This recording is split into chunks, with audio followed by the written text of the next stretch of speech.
నిన్న రాత్రి మనం ఒక వీడియో చేసాం. సైన్యానికి స్వేచ్ఛనిచ్చేశారు పూర్తిగా నరేంద్ర మోడీ అని. కొంతమంది అంతా బాగానే మాటలు పెట్టుకొచ్చారు కామెంట్లు, కానీ ఒకళ్ళిద్దరు చూసినప్పుడు సైన్యానికి ఎంతవరకు స్వేచ్ఛ లేదా అన్నటువంటిది. మనం ప్రజాస్వామ్య దేశం. చైనాలో సైన్యానికి పూర్తి స్వేచ్ఛ ఉంటుంది, కానీ అధినేతే సైనికాధికారి అక్కడ. అలాగే బర్మా లాంటి చోట్ల సైనిక పాలన నడుస్తుంది, కాబట్టి అక్కడ సైన్యానికే పూర్తి స్వేచ్ఛ ఉంటుంది. పాకిస్తాన్ లాంటి చోట్ల ప్రజలకి ప్రభుత్వాన్ని ముందు చూపెట్టి నడిపించేది సైన్యం. బట్ మన దేశంలో ప్రభుత్వాన్ని నడిపించేది సైన్యం కాదు. మన దేశంలో ప్రభుత్వాన్ని నడిపించేది ప్రజల చేత ఎన్నికైన ప్రజాప్రతినిధులు. స్వేచ్ఛ అనేటటువంటిది సైన్యానికి ఉంటుంది. ఎప్పుడు ఈ ప్రాంతంలో మీరు యాక్షన్ తీసుకోండి అని చెప్తే అక్కడ ఉంటుంది, అంతేగాని సైన్యానికి పూర్తి స్వేచ్ఛ అనేది ఉండదు. సైన్యం రాజకీయ అధికార ప్రభుత్వాలు ఇచ్చేటటువంటి ఆదేశాలకు అనుగుణంగా పనిచేయాల్సి ఉంటుంది.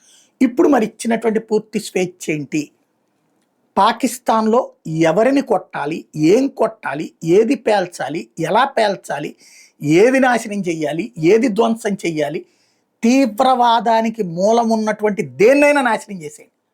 అది తీవ్రవాద శిబిరమా, మదర్సానా, వాళ్ళ బిల్డింగా, వాళ్ళ ఆస్తి, వాళ్ళ డ్యామా, వాళ్ళకి సంబంధించినటువంటి ప్రభుత్వ కార్యాలయమా, దేన్నైనా పేల్చేసుకోవచ్చు.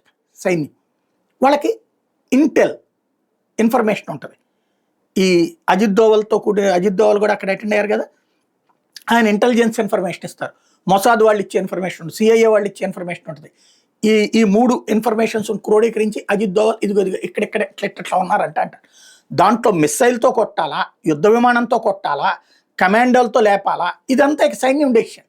ఇందులో ప్రభుత్వం ఏమి నువ్వు ఇదే చెయ్యి ఇట్లాగే చెయ్యి అని చెప్పదు. ఎందుకంటే ఇందిరాగాంధీ లాంటి వాళ్ళు, జవహర్లాల్ నెహ్రూ లాంటి వాళ్ళు అట్లాంటి నిర్ణయాలు తీసుకునేటప్పుడు దానివలన తర్వాత రాజకీయ నిర్ణయాలతో యుద్ధంలో విజయం సాధించి చివరికి శత్రువుకే లాభం చేకూర్చిపెట్టినట్టయింది. కాబట్టి నరేంద్ర మోడీ ఎప్పుడు అట్లా చేయలేదు. ఎయిర్ స్ట్రైక్స్ అయినా దేనికైనా సరే క్లియరెన్స్, ఇంతకుముందు surgical strike 1, surgical strike 2 military పూర్తి స్వేచ్ఛతో పనిచేసింది. ఇప్పుడు కూడా పూర్తి స్వేచ్ఛ. నిర్ణయాధికారం మిలిటరీ అధికారులదే.